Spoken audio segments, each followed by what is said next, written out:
अभिवादन स्वीकार करें, मैं उदय पठानिया। वजूद और वजन दो लफ्ज होते हैं, एक वजूद और एक वजन, और दोनों का आपसी तालमेल जो है वो बहुत जबरदस्त रहता है, बशर्ते वजूद भी अच्छा हो और वजन भी अच्छा हो। भाजपा के राष्ट्रीय अध्यक्ष नड्डा साहब की रैली थी कांगड़ा में। इसमें बैनर तो ये लगा था कि जो 3 राज्यों में प्रचंड जीत और बहुमत जो भाजपा को मिला है, उसके संदर्भ में पीएम नरेंद्र मोदी के बारे में जो एक धारणा है उसको और पुख्ता किया जाए कि उनकी लीडरशिप से बढ़िया लीडरशिप कोई नहीं है, और इसका आयोजन भी हुआ।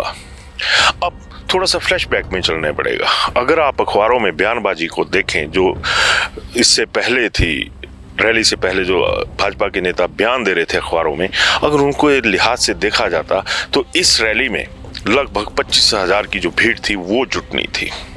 और खुद भाजपा नेताओं के ये टारगेट थे जो पहले तय हुए थे कि लगभग 18,000 की जो भीड़ है वो भाजपा के नेता विभिन्न विधानसभा क्षेत्रों से लेके आएंगे, और भाजयुमो जो भारतीय जनता पार्टी का युवा मोर्चा है उससे ही 7,000 के करीब लोग आएंगे। यानी टोटल 25,000 का आंकड़ा जो था वो इस रैली के लिए फिक्स किया गया था। और बाकायदा कई बयानवीर तब सामने निकल के आए थे कि 1,000 हम लाएंगे, 2,000 हम लाएंगे, 500 हम लाएंगे, 700 हम लाएंगे। लेकिन भीड़ कितनी पहुंची? लगभग 7-8 हज़ार के करीब। ऐसे में सबसे बड़ी बात ये आती है कि बकाया 18-19 हज़ार जो लोग थे वो कहाँ गायब हो गए।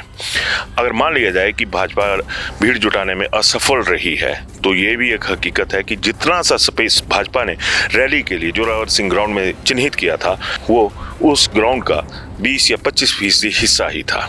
बाकी 75% हिस्सा जो था वो खाली था और वहाँ पर गाड़ियों की पार्किंग के लिए जगह रखी गई थी।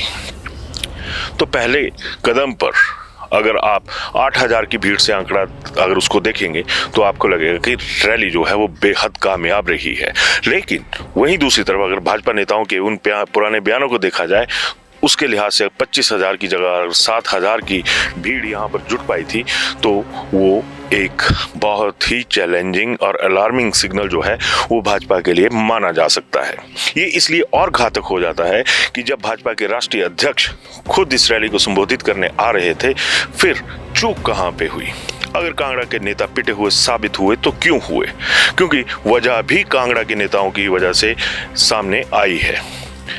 चूक की वजह यही है कि अगर आपके पास इतना टारगेट नहीं था तो बयानवीर बनने की जरूरत क्या थी, और वह भी उस राष्ट्रीय अध्यक्ष के सामने जो खुद हिमाचल से हैं। सवाल यह है कि जो 7-8 हज़ार की भीड़ भी आई उसमें सबसे ज्यादा हिस्सेदारी क्यों रही? मैंने पहले ही जिक्र किया था वजूद और वजन का।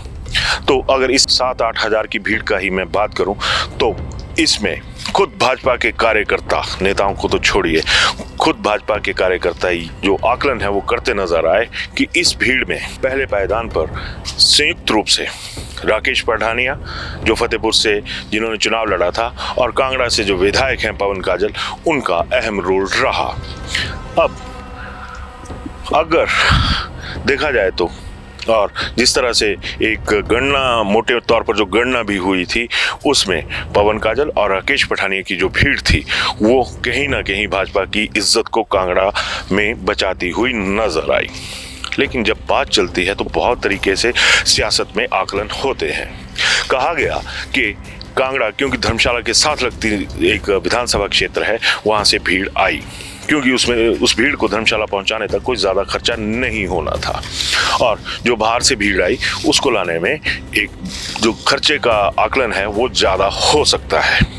लेकिन बावजूद इसके पवन काजल के वजूद को हल्का नहीं आंका जा सकता, क्योंकि आज के दौर में भीड़ जुटाना भी कोई छोटा मोटा टारगेट नहीं होता। अगर मैं सियासत के लिहाज से बात करूं तो, सियासत के रिवाज के हिसाब से बात करूं तो पवन काजल ने एक बार फिर यहाँ पर खुद को साबित कर दिया कि मैं हूँ।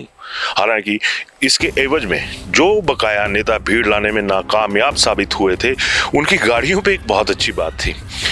जो एक रिवाज सा चला हुआ है कि गाड़ियों के ऊपर नंबर डाले जाते हैं तो कहीं से 100, 110, 120, 132, 135 इस तरह के जो स्टिकर्स थे वो गाड़ियों के ऊपर लगे हुए थे और बाकायदा उस मंडल का नाम भी लिखा गया था, उस विधानसभा क्षेत्र का नाम भी लिखा गया था कि ये भीड़ आई तो आई कहाँ से। लेकिन 100 के ऊपर की गिनतियों में कुछ गाड़ियाँ दिखी, कुछ जो गाड़ियाँ थी वो डबल डिजिट में दिखी, लेकिन भीड़ का जो आंकड़ा था, जो उस हिसाब से होना चाहिए था, वो नहीं पहुंचा। यानी गाड़ियों की संख्याओं में तो बढ़ोतरी कागजी तौर पर दर्ज की गई, लेकिन जब बात आई कि भीड़ कितनी आई, इसमें कांगड़ा के नेता जो हैं वो पिटे हुए साबित हुए। सियासत में हवाएं बहुत काम करती हैं। अगर नड्डा की रैली की बात करें तो हवाएं दो ही आदमियों की बही, एक राकेश पठानिया, दूसरे पवन काजल। और जब बात लोकसभा चुनाव की है तो इसमें पवन काजल और राकेश पठानिया का नाम एक तरह से कार्यकर्ताओं की जुबान से निकलता हुआ नजर आया। अब अगर मैं बात करूं पवन काजल की, तो जिस तरह से उनका नाम कार्यकर्ताओं की जुबान पर था, उससे भी ये जाहिर सी बात थी कि आइडेंटिफिकेशन क्राइसिस जो है उसमें सिर्फ और सिर्फ राकेश पठानिया और पवन काजल ही एक ऐसे नेता नजर आए जिनके ऊपर कोई पहचान का संकट नहीं था। अब पवन काजल खुद सदन में विधायक हैं और राकेश पठानिया अपना वजूद दिखा चुके हैं। अगर पवन काजल की बात करूं तो वो सदन में बैठे हुए हैं, विधायक हैं। अगर उनसे चुनाव लड़ाया जाता है तो एक तरह से जो संबल है वो भाजपा को मिल सकता है। वहीं अगर राकेश पठानिया की बात करूं तो उन्होंने अपना वजूद नूरपुर में भी दिखाया और अपना वजन जो था वो जाकर फतेहपुर में भी दिखाया था और भीड़ भी लाए, दोनों एक बराबर भीड़ लाए थे। ऐसे में पवन काजल और राकेश पठानिया पर सबकी निगाहें टिकती हुई नजर आ रही हैं। ये भी उसी रैली का एक स्वरूप था जो भाजपा कार्यकर्ताओं के जरिए सामने आया। हर कोई क्रेडिट जो था वो राकेश पठानिया और पवन काजल को दे रहा था। अब पवन काजल पर भाजपा दांव खेलती है या नहीं खेलती है ये अलग बात है। और राकेश पठानिया का जो वजूद रहा है एक फायर ब्रांड लीडर का, तो वो भी असर करता दिखाई देता है, क्योंकि अभी तक जिस तरह से कांगड़ा का राजनीतिक इतिहास अगर जातिगत पलड़ों के आधार पर भी देखा जाए तो राकेश पठानिया राजपूत खाते से और ओबीसी खाते से पवन काजल जो हैं वो एक अपना रुतबा और नाम रखते हैं। बीजेपी के भीतर जो आकलन होता है वो बड़ा ज़बरदस्त होता है, क्योंकि इनके पास संगठनात्मक ढांचा भी है, इससे भी इनकार नहीं किया जा सकता। बाकायदा वीडियोग्राफी भी हुई है कई जगहों पर। कई लोगों ने जो भीड़ लेके आए थे उन्होंने तो खुद अपने वीडियोस बनाकर अपने जो आला नेता थे उनको भेजे कि देखिए हमारे पास भीड़ कितनी है। लेकिन ये भी एक हकीकत है कि जिनके नाम बड़े थे उनके काम बड़े होते, उनके काम और उनका आकार बड़ा होता इस रैली में नजर नहीं आया। अगर मैं पवन काजल की बात करूं तो पवन काजल लगातार कांगड़ा विधानसभा क्षेत्र से जीतते जा रहे हैं और वो अपने वजूद भी यहाँ पर दिखा रहे हैं, लेकिन उनके खाते में ये एक चीज जोड़ दी जा रही है और उसे भाजपा के वो नेता जोड़ रहे हैं जो भीड़ लाने में नाकामयाब रहे थे। कहा जा रहा है कि पवन काजल को कोई खर्चा नहीं था और साथ में होते हैं तो वो भीड़ ले आए। अब दूसरी बात आती है भीड़ जुटाने में पहले पायदान पर ही पवन काजल के साथ खड़े रहे राकेश पठानिया की। ये वही भाजपा है जिसने फतेहपुर में चुनावों से ठीक 15 दिन पहले राकेश पठानिया को नूरपुर से उखाड़ कर वहां फेंक दिया था। और अगर आप पुराने भाजपा के नतीजों को देखें जिसमें भाजपा की पीठ लगी थी तो उसमें 18, 19, 20 हजार इतने वोट जो थे वो कांग्रेस के खाते में आए थे और राकेश पठानिया फतेहपुर में इनके मुकाबले 4-5 हजार वोट जो था वो ज्यादा लेकर गए थे, हालांकि उनकी पीठ वहां पर लग गई थी। उसके बावजूद भीड़ निकालना और पवन काजल जो बिल्कुल साथ में धर्मशाला के साथ लगते विधानसभा क्षेत्र से हैं, उनके साथ उनका खड़ा होना कहीं ना कहीं भाजपा के भीतर एक आश्चर्यजनक जो तथ्य है उसको जरूर सामने ला रहा है। भाजपा के प्रदेश अध्यक्ष doctor Rajeev Bindal political surgery करने में मास्टर है। शायद राजीव बिंदल को भी ये भान था कि कांगड़ा में कुछ न कुछ सियासी तौर पर लोचा हो सकता है। यही वजह रही कि डॉक्टर राजीव बिंदल ने पूरी ताकत जो थी वो अपनी सड़कों पर झोंक कर रखी। वो सड़क किनारे खड़े रहे, वहां से वो सारा देखते रहे कि कहां से कितनी गाड़ियां आ रही हैं और उनमें कितने लोग बैठे हुए हैं। और उन्होंने ना तो मंच से ज्यादा भाषण दिया ना कुछ किया।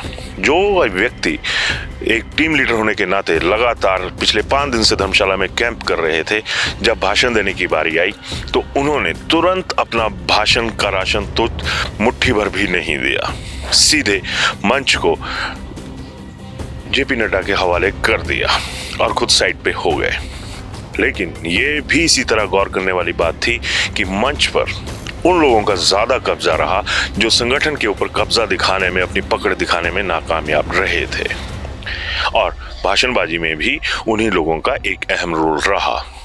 तो ऐसे में सबसे बड़ी बात यह है कि क्या भाजपा हकीकत में उतनी मजबूत है जितने का एक साइकोलॉजिकल प्रेशर डेवलप किया जाता है, जितना मनोवैज्ञानिक दबाव बनाया जाता है कि भाजपा के संगठन के साथ भिड़ना है तो आपके पास एक तगड़ी फौज चाहिए। कोई शक नहीं है कि भाजपा के पास कैडर है, लेकिन सेनापति अलग अलग हैं और हर किसी का सपना सांसद बनने का है।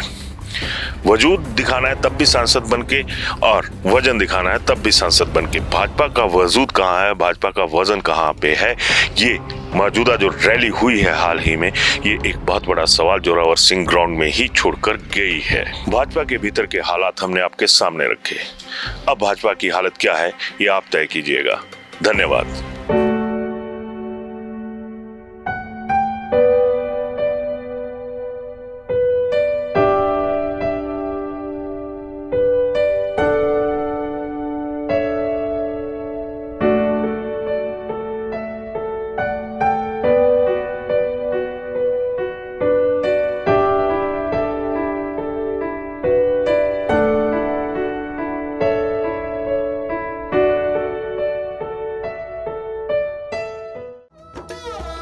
शिमला होटल, घर के बाहर घर जैसा अपनापन। अपने वेकेशंस को सुनहरी यादों में पिरोएं शिमला होटल के साथ। राजसी वैभव और राजस्थानी आव भगत जो देगी आपको एक रॉयल फील। हिमाचल वासियों के लिए जयपुर में ठहरने का अपना hotel Shimla hotel. Heritage above 1, हवा महल रोड, चांदी की टकसाल, जयपुर।